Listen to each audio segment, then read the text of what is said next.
Hey, what's up, everyone? You are watching or listening to the My Comic Book Journey podcast. I'm your host, KNDY. And today we are going to talk about the Green Lantern Green Arrow issue, number 5, February 1984.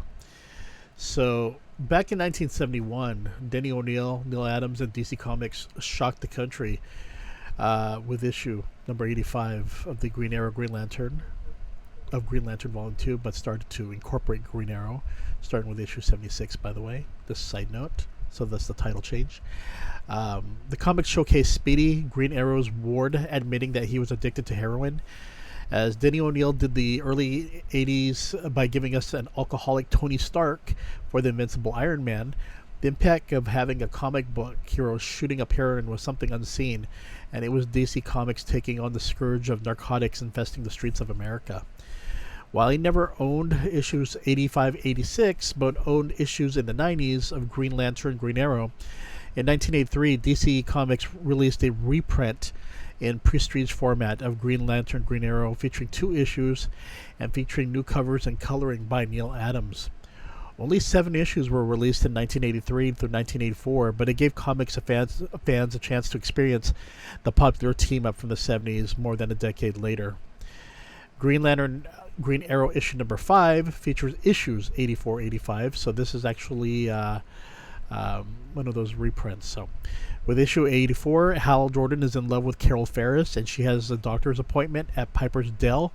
That relates to her paralysis that she suffered. While Hal goes to Ollie's place to hang out, he hears on the radio that the seawall around Piper's Dell has fractured and flooding was imminent. This leads Hal to quickly fly to Piper's Dell, and because he hasn't charged his ring, he uses up his power to destroy the bombs around the seawall and prevent any flooding. But who is responsible, and what will happen when Hal runs out of power in his ring?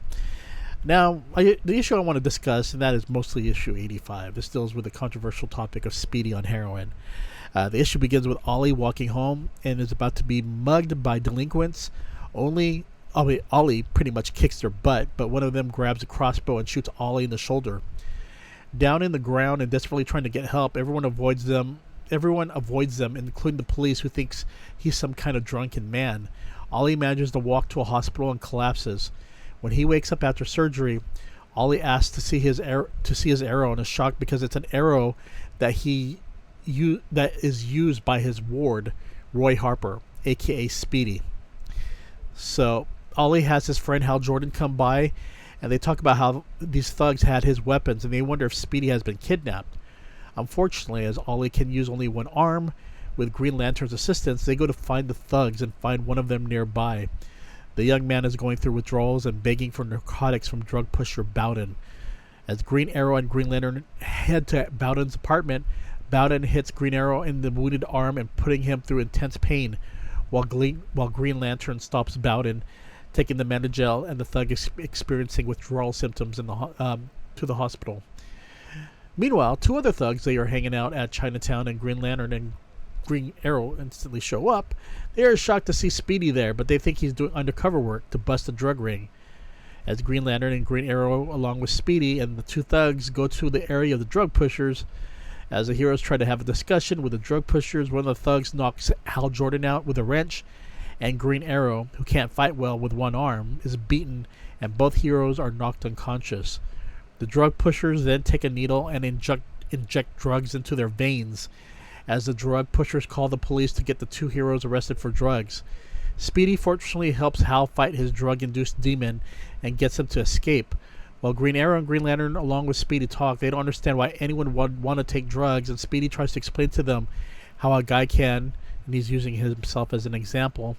Both heroes are not understanding that Speedy is talking about himself while he's explaining to them. So, as Green Lantern and Green Arrow step out and Green Lantern leaves, when Green Arrow walks back inside his pad, he sees Speedy about to inject heroin to his arm, and that is how the story ends. It's a bit of a shocker, because of those of you who grew up reading Speedy, how he was a member of the Teen Titans and Green Arrow's ward, you never realized he was going through some major crap in his life. And to see him about to shoot up in Green Arrow's home was a bit of a shocker. It was also rather interesting to see drug users beat Green Arrow and Green Lantern. Granted, they weren't expecting the thug to to knock Hal Jordan behind the head, nor did they expect drug users to inject them with drugs into their system. That one was actually pretty interesting, because usually you do not see superheroes being injected with narcotics, and this was probably one of the first issues, if not the first issue, that you've seen such a thing happen. But that's probably one of the first that I've seen two major superheroes captured and injected with heroin in a comic book series. It's an awesome story by Denny O'Neil and artwork by Neal Adams, and the story's still not done, as it will continue to issue 86. But it's important to know that, what I'm reviewing is the Green Lantern Green Arrow issue number 5. That was released in February 1984, written by Denny O'Neil, and artist is Neal Adams, and editor Julius Schwartz. But this is a reprint of the 1971 issue. The 1971 issues are just going to be very hard to find, and possibly very expensive because of its significance as a comic book. But more than likely, most people will be able to find this 1984 release. But yeah, it's definitely worth checking out. Definitely worth it, and just definitely something that's a product of a time that I'm surprised that Denny O'Neil was given the thumbs up to go ahead and go with it. And again, your favorite superheroes, if you are a fan of Green Lantern and Green Arrow, to see thugs inject them with heroin, that's just crazy. And then of course the big one, finding out that Speedy is a drug addict. Okay, everyone, that is my comic book journey on Green Lantern Green Arrow issue number 5, February 1984. Again, this is a reprint of the 1971, because I could never get a hold of the 1971 issue, or nor do I want to spend a arm and a leg for it either. So I think the 1984 will be just fine for me for now. Okay, everyone, you take care, and I'll see you later. Wink, wink, and a big zombie